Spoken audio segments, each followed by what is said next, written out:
Hoje, nós queremos comentar uma das bem-aventuranças que está no capítulo 5, versículo 9 do Evangelho de Mateus.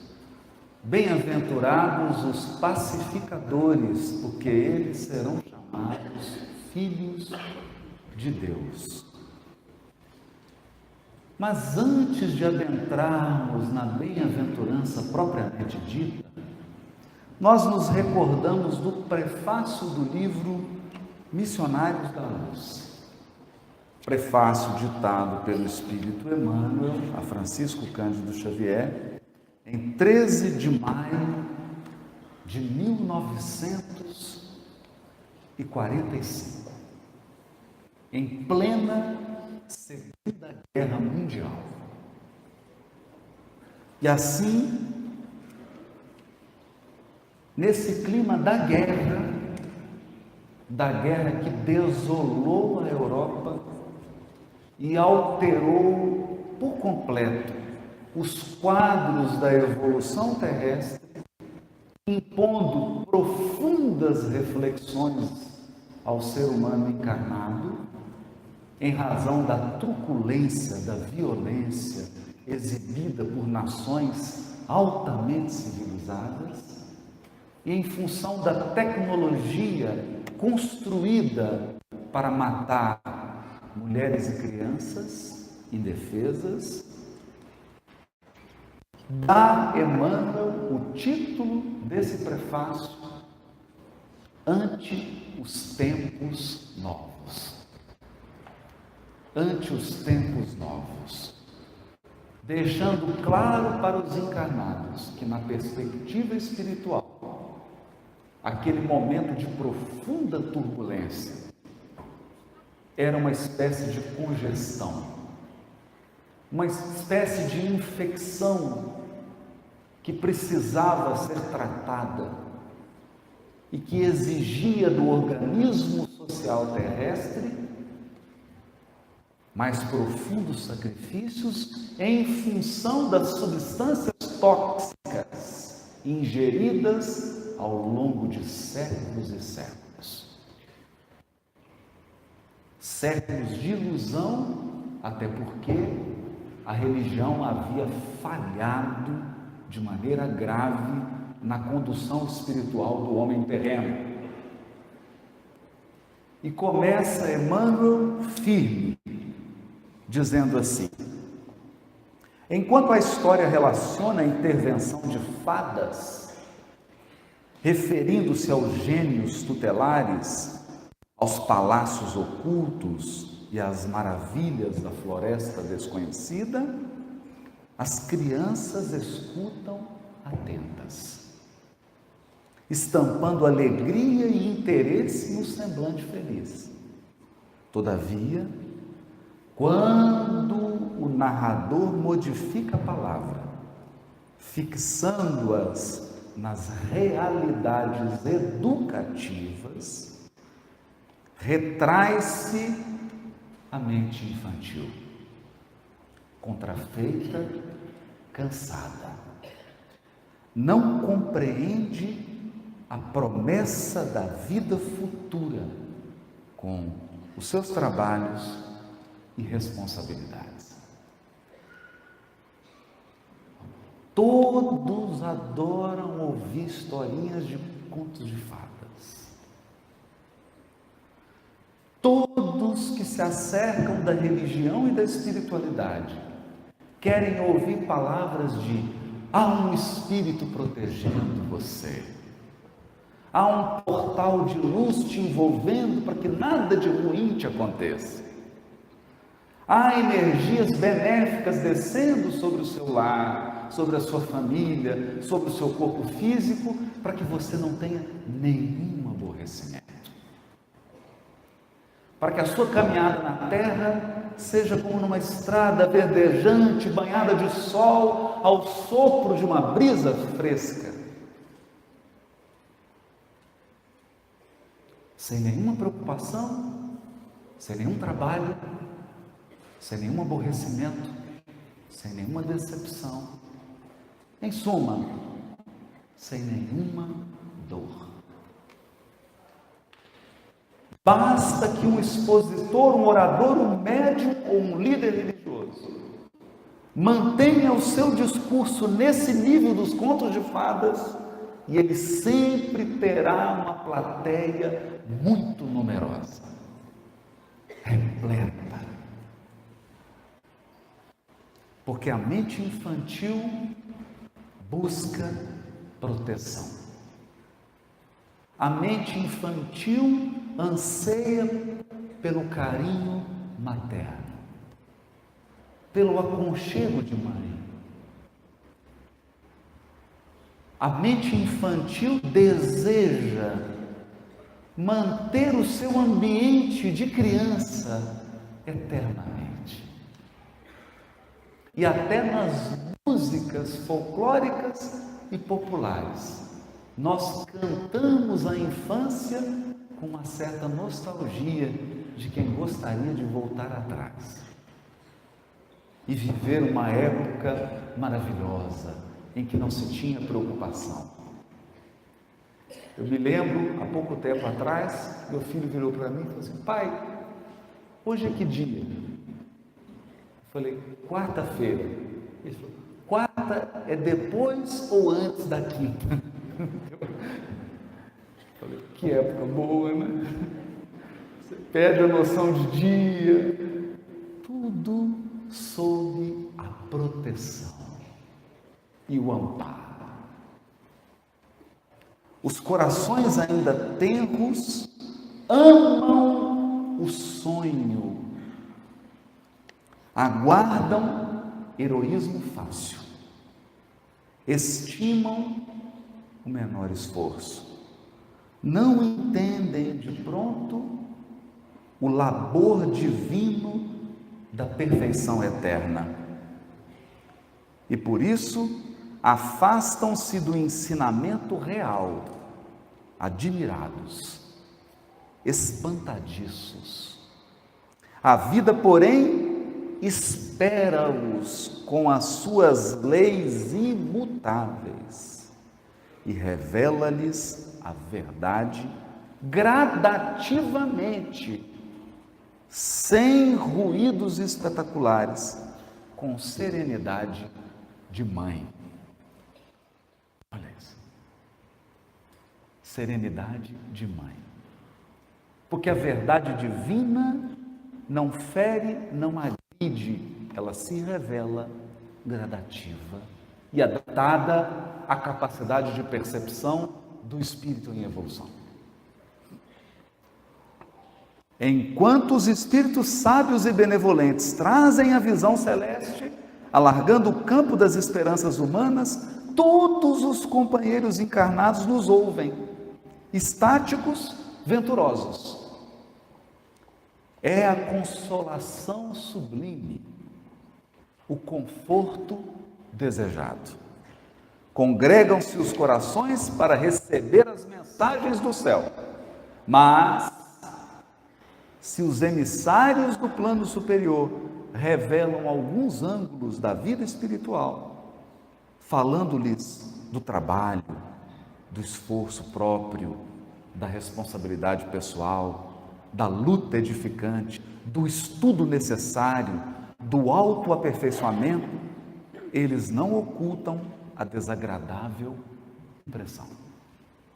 Contrariamente às suposições da primeira hora, não enxergam o céu de facilidades, nem a região dos favores, não divisam acontecimentos milagrosos, nem observam a beatitude repousante. Ao invés do paraíso próximo, sentem-se nas vizinhanças de uma oficina incansável. Oficina incansável, onde o trabalhador não se elevará pela mão beijada do protecionismo, e sim à custa de si mesmo, para que a própria consciência, a vitória ou a derrota.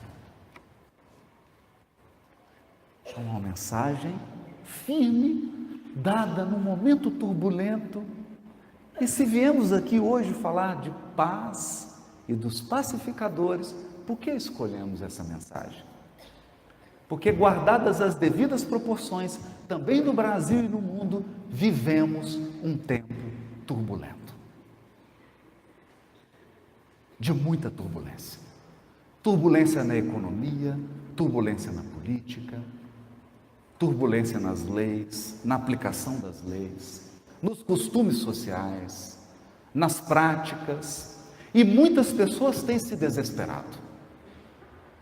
Muitas. Aquelas que não possuem o lume da fé, ou aqueles corações que não edificaram um conjunto de conceitos espirituais, que possam trazer-lhes segurança e firmeza nas suas decisões, sentem-se como um barco à deriva, vítimas de uma tempestade caprichosa.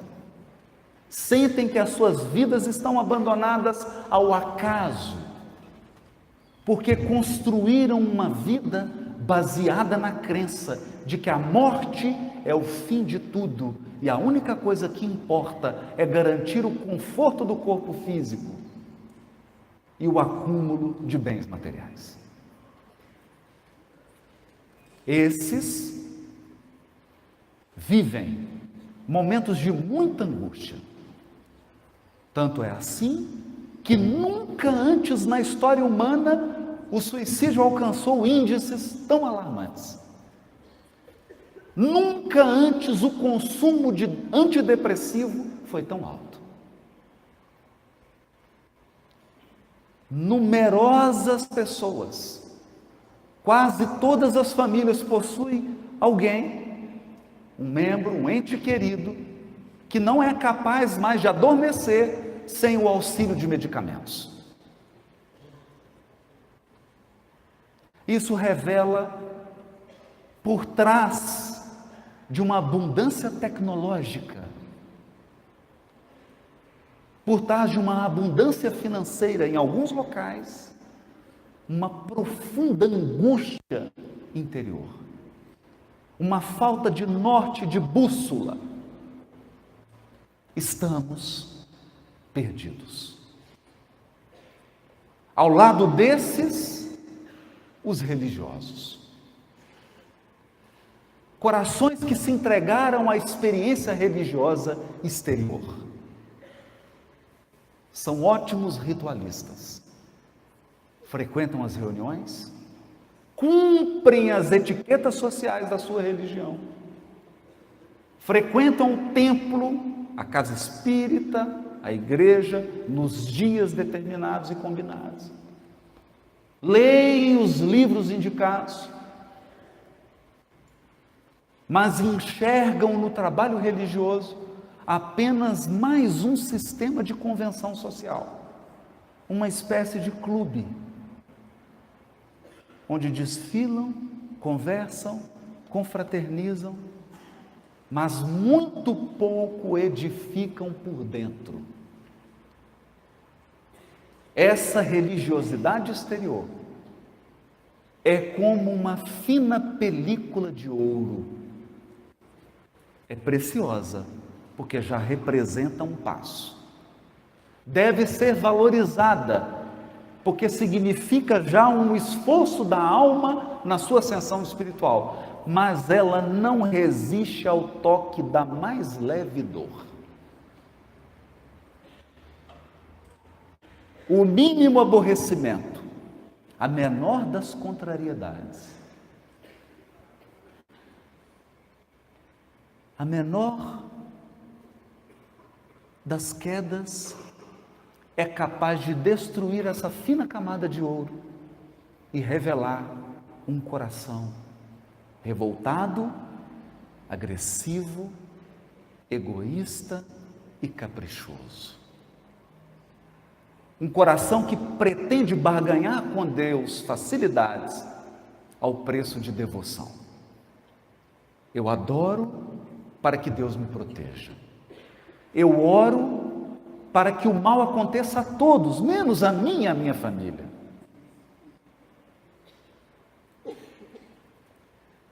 E especialmente nesse momento turbulento, e especialmente nessa época em que o movimento espírita tem apresentado um crescimento extraordinário, nós começamos a perceber na família espírita essa mesma espécie de religiosidade,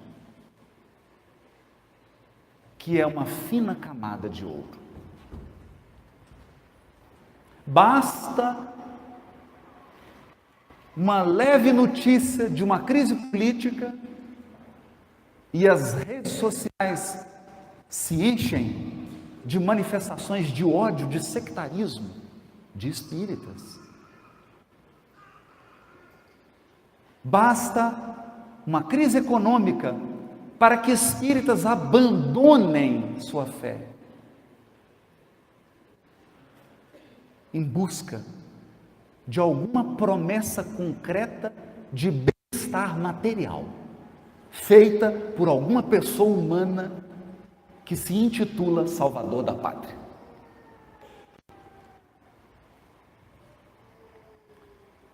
No momento em que a dor penetra o lar espírita, surge um momento desafiador, em que muitos de nós e muitos dos nossos familiares se desiludem, acreditando que o Espiritismo não é o Consolador. E que talvez ele seja um conjunto de promessas fantasiosas. Que as orientações do mundo espiritual talvez sejam um simples analgésico. É nesse momento, que precisamos resgatar esse prefácio do livro Missionários da Luz e a Bem-aventurança dos Pacificadores. Antes de falar de bem-aventurados os pacificadores, é importante falar de bem-aventurados os brandos, ou os pacíficos, os mansos, a mansuetude, que está no versículo 5, do mesmo capítulo 5 de Mateus. Duas bem-aventuranças: bem-aventurados os mansos, os brandos, pacíficos, capítulo 5, versículo 5, e bem-aventurados os pacificadores. Acontece que a medalha, o troféu, há de ser proporcional ao esforço. E aqui nós precisamos reconhecer que o troféu dado por Jesus ao brando é um. O troféu dado ao pacificador é mais sublime e mais valioso. Diz assim Jesus: bem-aventurados os pacíficos, os brandos, porque eles herdarão a terra.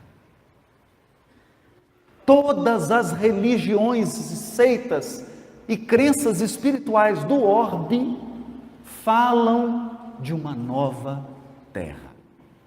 Falam de um mundo regenerado.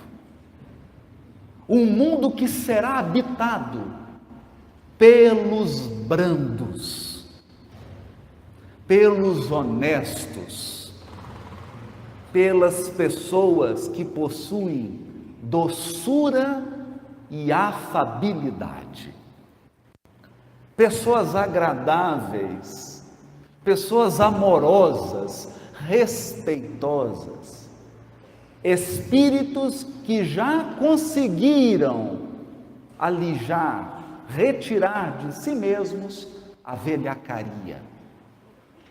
Velhacaria é uma expressão do Livro dos Espíritos, na tradução em português. Para que o Richard entenda, é o espertinho, o esperto, não é? Que nós costumamos chamar de bem-sucedido. Não é? O bem, não, fulano é bem-sucedido.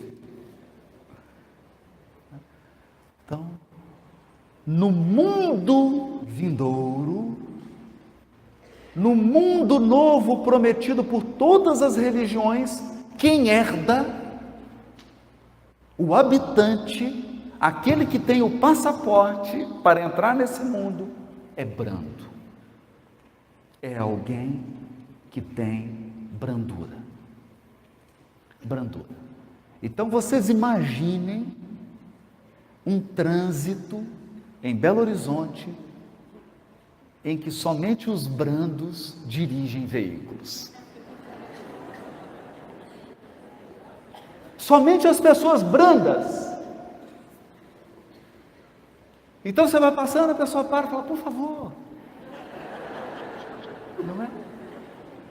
Você dá a seta e a pessoa dá uma diminuída na velocidade para você entrar. Ela não acelera. Não é? Todo mundo espera o sinal abrir. Respeita o que fechou. Não é? E se você fizer alguma coisa errada, a pessoa abre o vidro, olha para você e fala, acontece. Todo mundo erra. Errar é humano. Não é? Eu me recordo que, dirigindo ali na Rádio Agabaglia, dei uma seta, entrei e a pessoa fechou. Quando ela fechou, eu acessei os arquivos do meu passado espiritual. Então eu baixei o vidro e me preparei para que aquela multidão de pessoas que vive em mim, a legião, que na verdade somos muitos, pudesse ter voz. E aí meu filho, que filho é um fiscal, olhou para mim e disse, você vai xingar?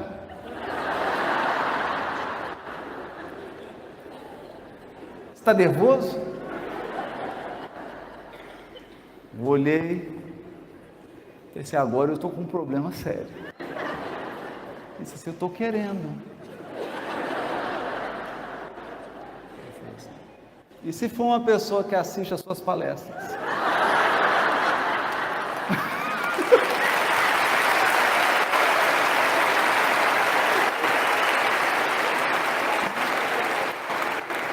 Aí eu disse para ele, aí eu estou desmoralizado. Não é? Você abaixa o vidro, xinga, a pessoa fala, nossa, eu assisto você no YouTube. Não é? Então, no mundo futuro, no mundo regenerado, a nossa percepção do outro não é de um estranho, é de um irmão. A nossa percepção do outro é amorosa e fraterna. E por isso, os brandos herdarão e serão os donos da terra. Não haverá malandragem, enganação, estelionato. Não. Porque as pessoas serão transparentes, amorosas, doces, afáveis. Esse é um valor do mundo espiritual superior, mas não é um valor da terra. O valor da terra ainda é da força e da violência. É tanto que você deixa a arma mais forte para o final. Então você chega no guichê e fala, por favor, senhor, não me deixaram embarcar, disseram que eu perdi o voo. Então você vem educado, né? Então assim, por gentileza, né? O que você pode fazer aí? Eu falei, eu não posso fazer nada. Você não está entendendo? Quer dizer, aí você já aumentou, faz, ó, por quê? A gente faz isso porque a gente acha que brandura é fraqueza. Então a brandura é a entrada, é a saladinha que você serve antes, não é o prato principal. Então você vai reservando. Aí a pessoa fala, mas realmente não tem jeito. Chama o gerente agora. Aí você já começa a falar alto. Né? Porque no grito, na força, na grosseria, nós acreditamos que vamos resolver. É natural isso. Nós somos espíritos que acreditam no poder da violência, da força. Porque a força e a violência resolvem a curto prazo. A curto prazo. É claro, porque quem não obedece por medo? Só se não tiver juízo. Não é? Só se não tiver juízo. Obedece, ou faz, ou age. Mas você não consegue adesão pela violência. E a maioria das coisas valiosas da vida só se constroem com adesão. Se a pessoa não aderir, não acontece. Por quê? Porque as construções valiosas demandam tempo. E ninguém fica com você por muito tempo se não tiver aderido, se não tiver adesão. Se não tiver comprometimento. Não basta envolvimento. Comprometimento. E você só conquista comprometimento, adesão, com afabilidade e doçura, com brandura. Essa é a bem-aventurança dos pacíficos. O pacífico é a pessoa que já não cria problema para Deus. Ele já é parte da solução, ele não é mais o problema. Não é mais o problema. Diante de uma confusão, diante de uma crise, ele sempre ameniza. A sua ação é sempre tranquilizadora, ele se mantém em paz, não se desequilibra, não dá trabalho. Mas, no versículo 9, Jesus vai falar de uma bem-aventurança mais profunda, que exigirá um mais alto grau de domínio pessoal, que exigirá de nós uma evolução espiritual mais refinada. Mas ainda aqui é preciso esclarecer uma expressão idiomática.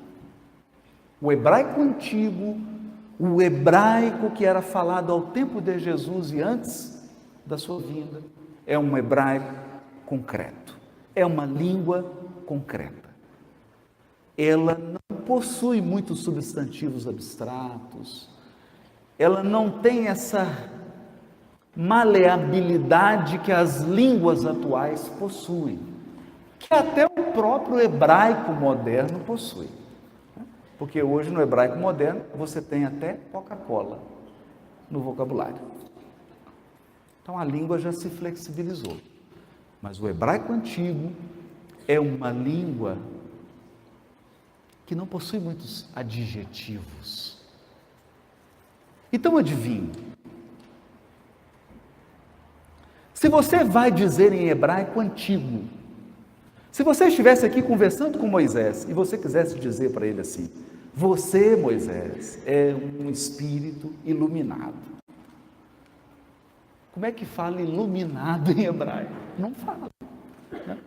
Você tem que falar filho da luz.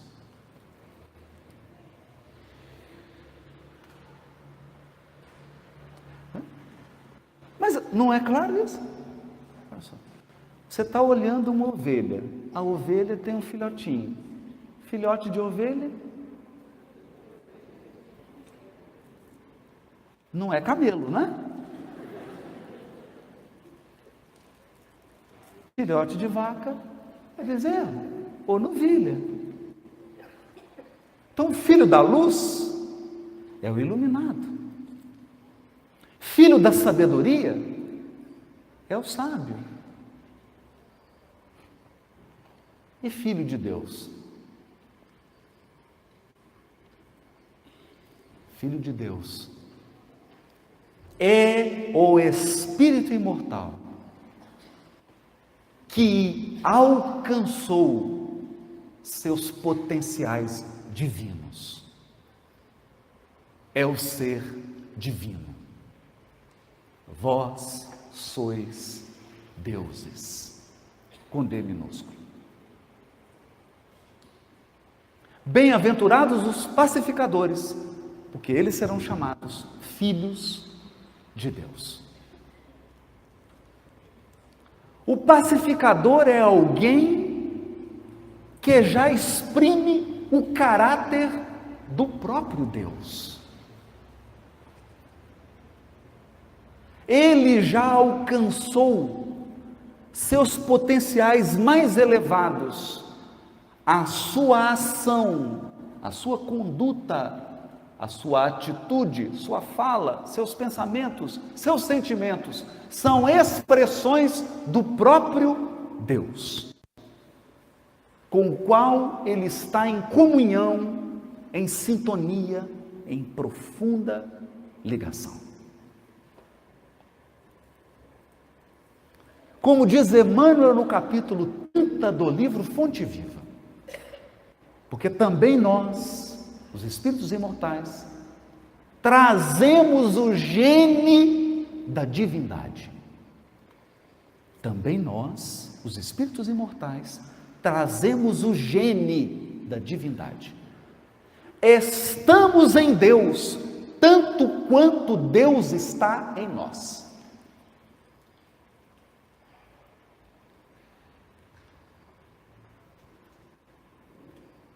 Então, certa vez eu presenciei uma evangelizadora da infância e a criancinha perguntou assim: tia, por que nós vamos ser felizes? Nós estamos destinados a sermos felizes. Por que nós vamos ser bons? E a evangelizadora respondeu: hereditariedade. É problema genético. Hereditariedade. Você foi criado por Deus e traz os genes de Deus no seu psiquismo espiritual. É hereditário. Você vai ser bom. Você vai ser puro. Mas eu não quero. Não é opcional. Então você vai ser bom contrariado. Você vai vencer a maledicência contrariado. Falando, eu queria tanto continuar sendo maledicente. Não vai ter jeito. Você vai se aperfeiçoar, porque é genético.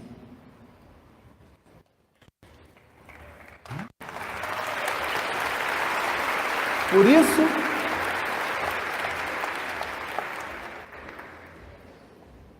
o título da mensagem do capítulo 30 do livro Fonte Viva é Educa. Educa e transformarás a animalidade em inteligência, a inteligência em humanidade e a humanidade em angelitude. Então esse é um processo educativo que, como dizia Sócrates, o processo educacional verdadeiro é o que revela o seu padrão genético espiritual. É aquele que permite que você expresse a divindade, as características divinas que estão grafadas em nós. O pacificador é alguém que atingiu esse potencial e é capaz de expressá-lo. Então eu vou dizer aqui de alguns exemplos de pacificadores. Pacificadores. A primeira ideia que nós temos é que o pacificador, nós temos essa imagem.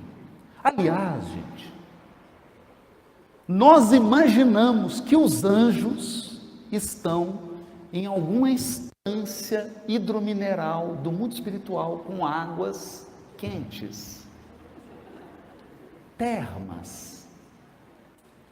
Não é? Então, te imagina um anjo conversando com outro. O que nós vamos fazer agora? Vamos para Hidro. Não é? Aí um olha para o outro, mas você já percebeu como é que esse pássaro está cantando alto hoje? Então, essa é a nossa imagem de angelitude e de espírito puro. Acontece que os anjos estão sempre onde há guerra.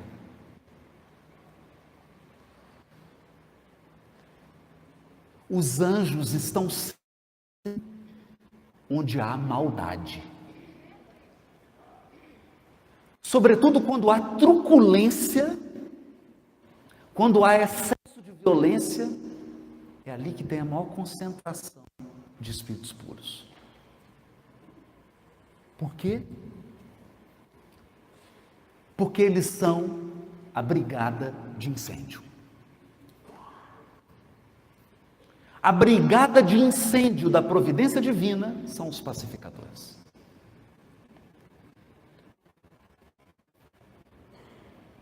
O pacificador é um especialista em conflito. Especialista em conflito.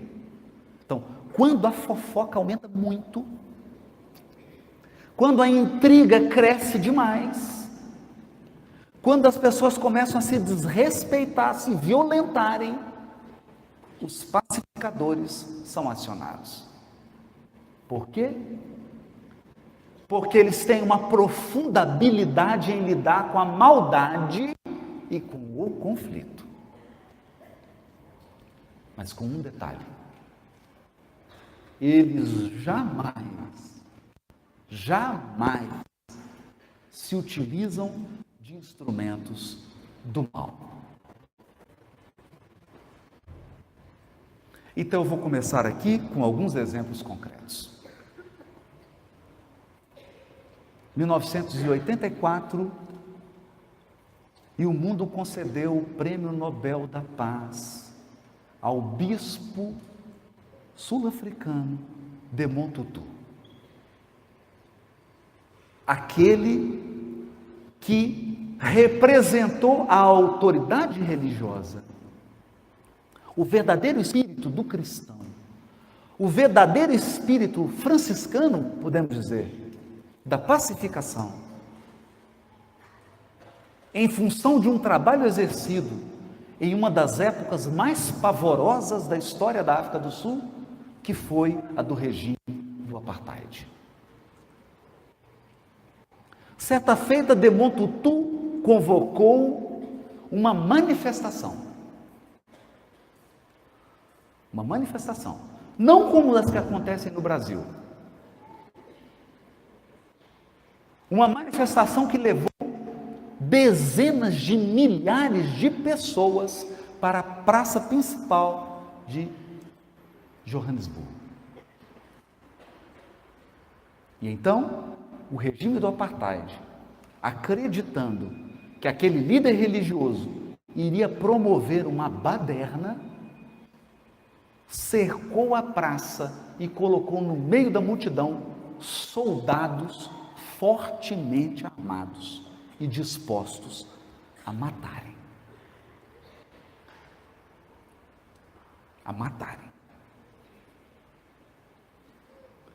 Desmond Tutu sobe ao púlpito improvisado e diz assim: se alguém aqui veio em busca de violência, se retire.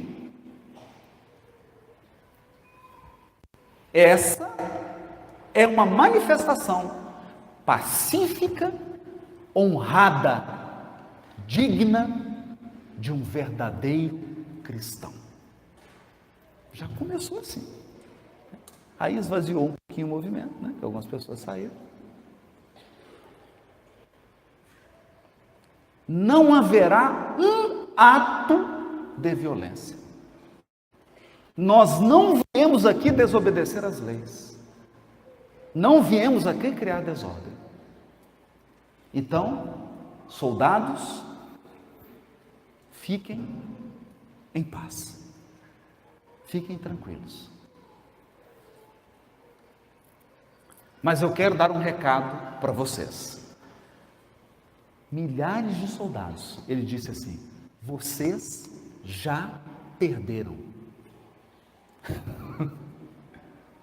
Percebe? Os soldados arregalaram os olhos e falaram: esse homem ficou louco. Porque a gente confunde ser bondoso com ser bonzinho. O bonzinho é uma pessoa injusta, que protege algumas em detrimento das outras. O bonzinho geralmente fere a lei para dar um jeitinho de resolver mais rápido. O bondoso, não. Porque o bondoso é uma pessoa justa. O bondoso é uma pessoa que respeita a lei divina. O bondoso é uma pessoa ética e moral.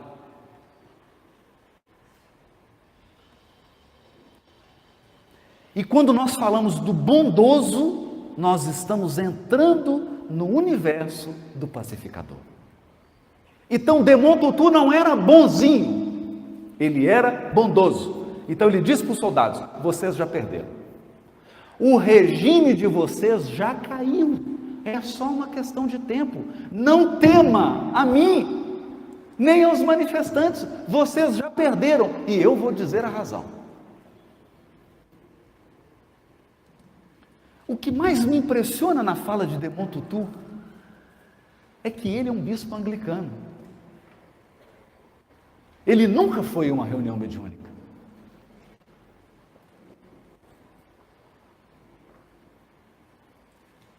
Ele nunca leu Nosso Lar, Missionários da Luz. Ele não sabe o que é desencarnar, como que é o processo. Ele não sabe agora encarnado, né? Está na memória espiritual dele, mas não sabe. Não fala isso na igreja anglicana. Mas no movimento espírita a gente fala. A gente fala. Nós conhecemos essa realidade. Nós sabemos que o mundo espiritual é prioritário. Ele vem antes do mundo material. Então, olha o que Desmond Tutu disse aos soldados. Eu vou dizer por que vocês já perderam. Sabe por quê? Porque o universo é moral.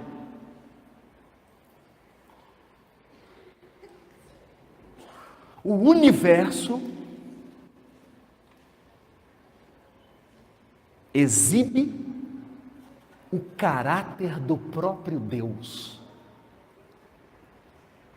O universo é moral. Há uma lei moral regendo o universo. Gente, quem falou isso foi um bispo anglicano. E o governo de vocês é um governo imoral.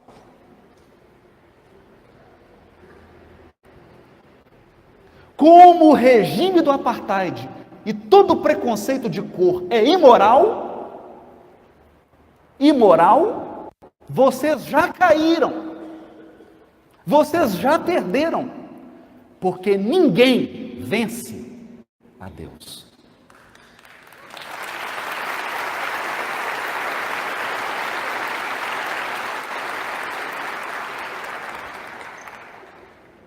Esse é o pacificador. A passeata acabou, sem nenhum gesto de violência. As pessoas saíram com dignidade, com respeito, com educação, voltaram para os seus lares. Pouco tempo depois, o regime do apartheid ruiu. Ruiu. Por quê?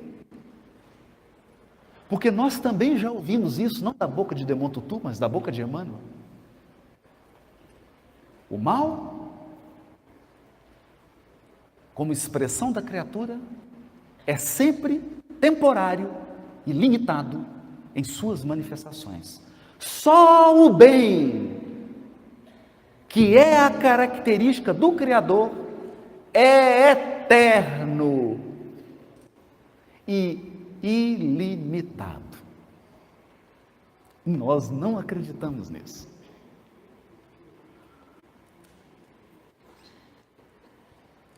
Não acreditamos. Então tem dias que eu estou no meu trabalho, ou que eu estou vendo alguma coisa, que eu fico assim, falando, não vai ter jeito. Nós não vamos sair de expiação e prova nunca. Aí eu olho no espelho e me pergunto, cadê a tua fé raciocinada?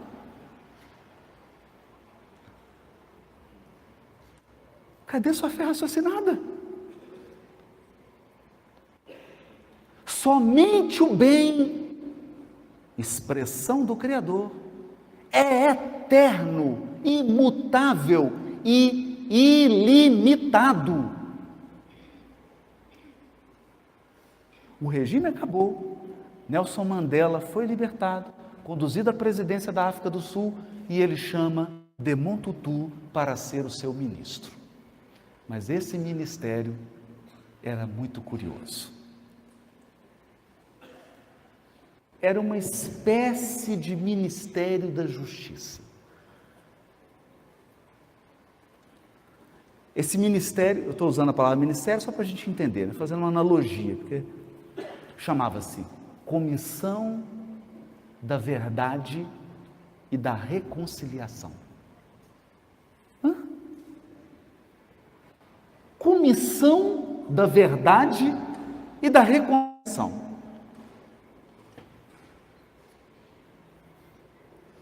O que costuma acontecer com o ser humano? Com o ser humano costuma acontecer o seguinte: você tem um chefe, aí o chefe tem uns problemas de nervo, assim, uns probleminhas, ele xinga, ele é arbitrário, e aí você fala, esse chefe, todo mundo reclama, aí você vira chefe. Aí o que acontece? Você faz igualzinho ao seu chefe. Então o que aconteceu?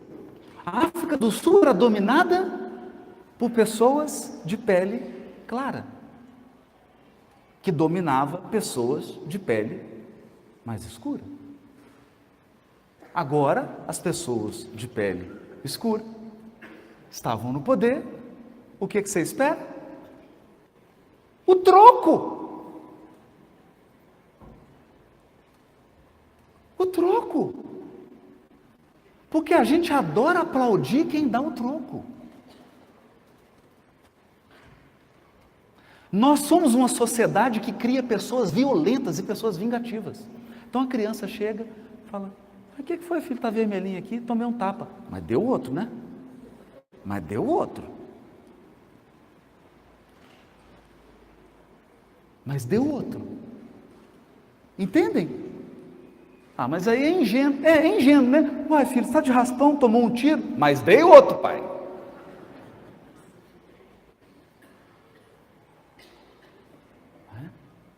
Então, quando Nelson Mandela assume a presidência da África do Sul, quem está na cerimônia de posse? Na cerimônia de posse, ao lado de Nelson Mandela, o carcereiro. O homem de pele branca, que vigiava a cela de Nelson Mandela, foi convidado para estar ao lado dele na posse.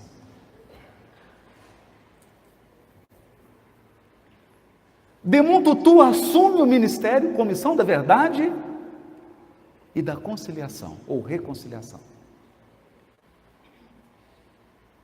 E começa dizendo assim, no seu discurso de posse: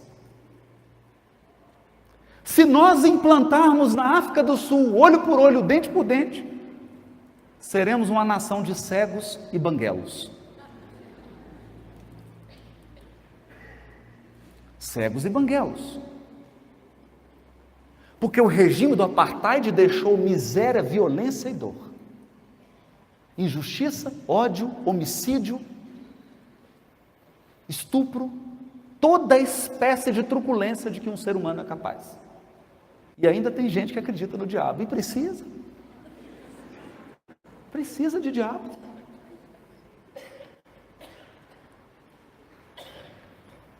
Agora vai repetir a mesma coisa. Vai repetir a mesma coisa. Praticar assassinatos, mortes, estupros, expoliações. Então Desmond Tutu diz assim: nós investigaremos toda a verdade. Toda a verdade.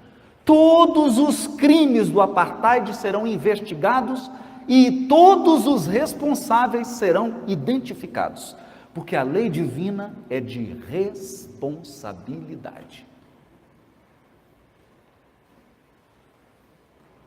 Responsabilidade.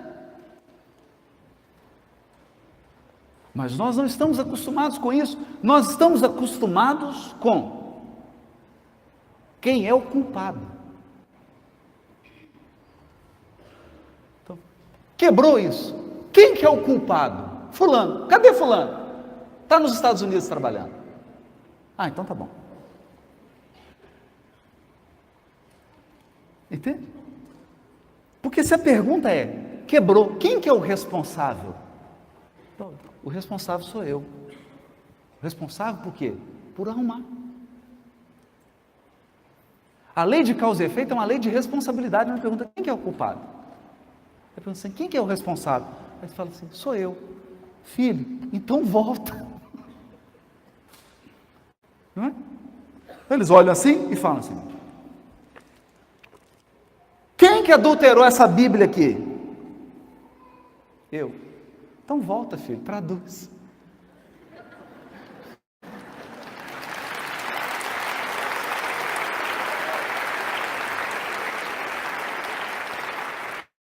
Outra. Corrige. Não é você que é o responsável, filho? Não é você que é o responsável? Então corrige.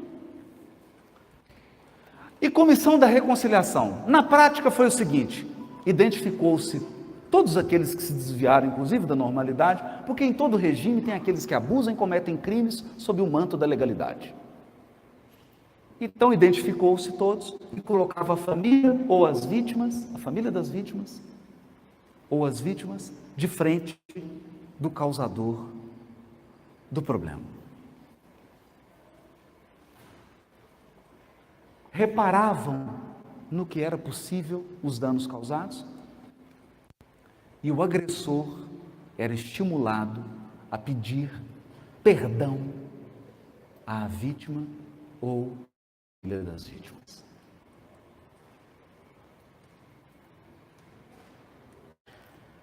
Mas, meu Deus, que loucura, mas por que isso?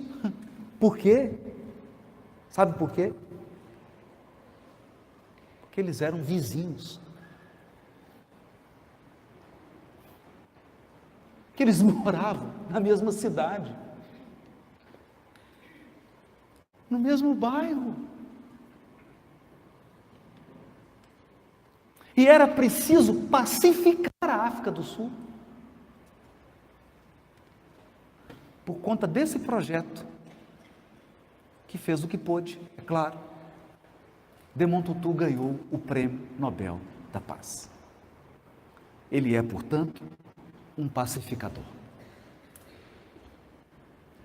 Então, se você acha que o pacificador é alguém que fica sentado no sofá, com uma pipoca, assistindo Netflix e orando pela paz do mundo,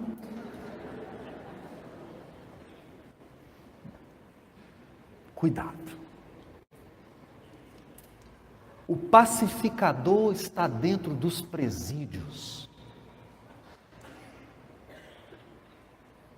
O pacificador está na cena do crime. O pacificador está no meio do conflito, do ódio, da maldade, da intriga, porque ele é um filho de Deus. Ele é da brigada de incêndio da providência divina.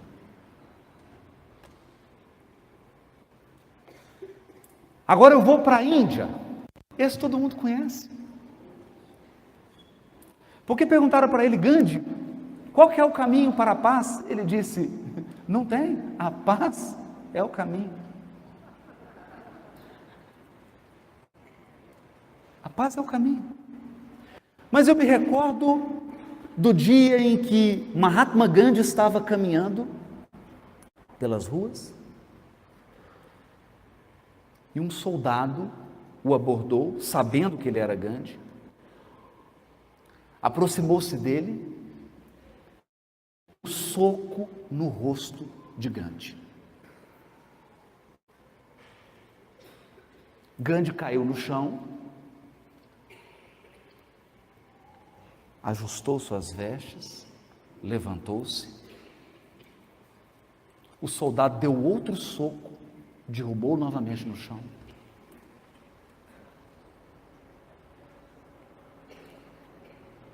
Nesse momento, já uma aglomeração começa a se formar, preparada para retribuir violência com violência. Gandhi se ajeita, pede a todos que se acalmem, e ele, um hindu,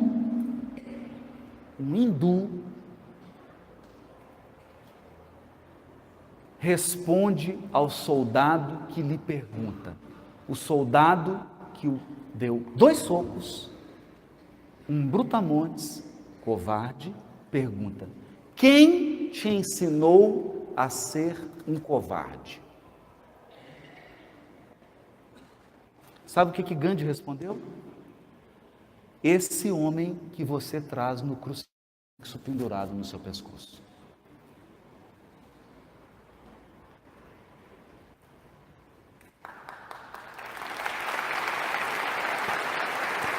Acontece que nós sabemos. Um espírito moralmente superior possui um magnetismo irresistível. O soldado olhou para o crucifixo, ele que era cristão e estava agredindo um seguidor de Jesus, esmurrando, e começou a chorar.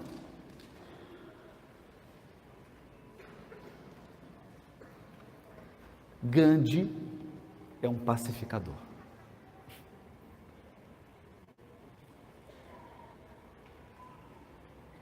É um pacificador, a ponto dele dizer: se apenas um homem reunir em si mesmo um tão elevado e alto potencial de amor, ele é capaz de modificar uma multidão.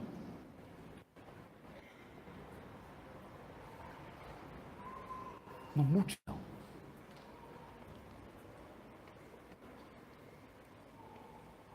Pacificador. Não é alguém, o pacificador está no meio da guerra. E é agora, para fechar a nossa reflexão, homenageando o nosso habitante ilustre de Pedro Leopoldo, Chico Xavier, em plena Segunda Guerra Mundial, quando todos se desesperavam, quando todos se alarmavam, ele psicografava missionários da luz.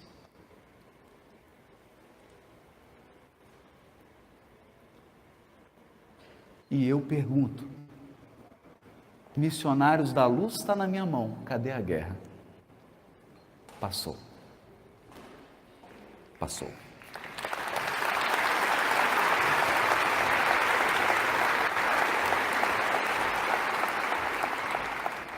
Por quê? Porque no livro Palavra de Vida Eterna, Palavras de Vida Eterna, capítulo 70, há uma mensagem, também psicografada por Chico, ditada pelo Espírito Emmanuel, intitulada Pacifica Sempre. Pacifica sempre. Por muitas sejam as dores que te aflijam a alma, asserena-te na oração e pacifica os quadros da própria luta. Olha. Então, você não será retirado dos quadros da luta terrena. Você não será colocado numa redoma de vidro onde nenhuma maledicência, nenhuma acusação, nenhuma fofoca, nenhuma maldade possam te atingir. Não. Você vai asserenar o próprio coração e irá pacificar os quadros da tua própria luta. Se alguém te fere, pacifica, desculpando.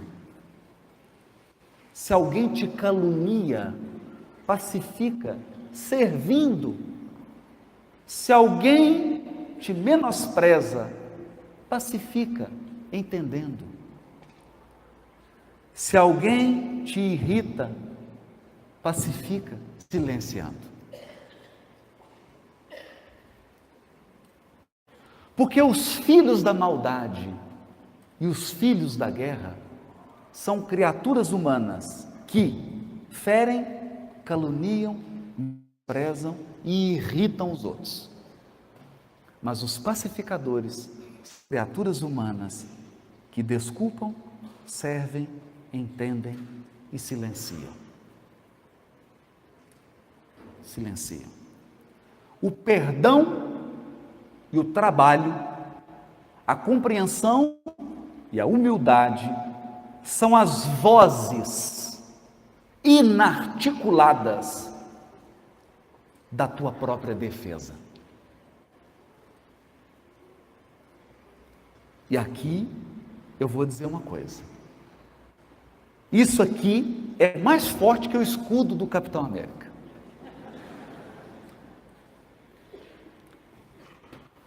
Perdão, trabalho, compreensão e humildade. Essa é a defesa do pacificador. A defesa do pacificador. Golpes e golpes são feridas e mais feridas. Eu dou um golpe, você me dá um golpe, eu te dou outro golpe, você me dá outro golpe. Golpe, golpe, golpe, mas por trás de um golpe há sempre uma ferida. Você me golpeia, eu te golpeio, dois feridos. Eu te golpeio, seu parente me golpeia, eu golpeio seu parente, três feridos.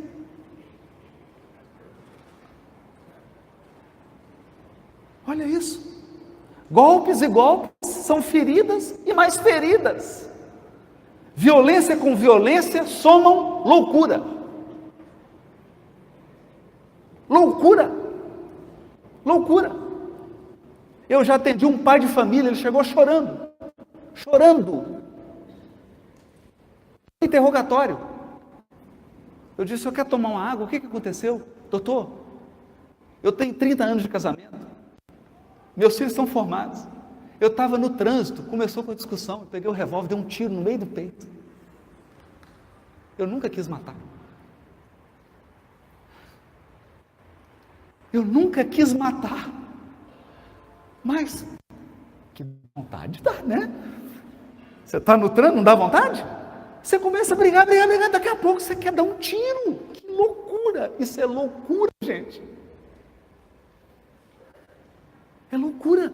Por isso que nós estamos em plena transição planetária. Porque violência com violência, qual que é a soma? Loucura. Loucura.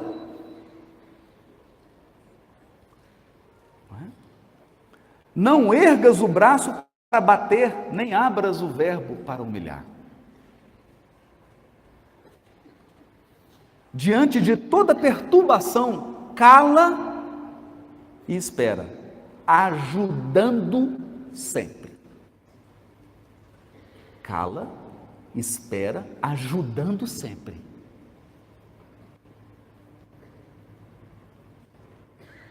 Porque no meio da tempestade não é hora de tomar providência. Meio de tempestade é hora de recolher-se e proteger-se.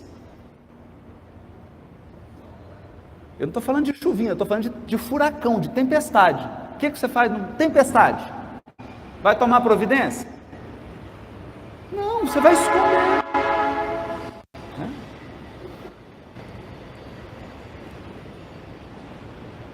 O tempo sazona o fruto verde. O tempo amadurece o fruto verde.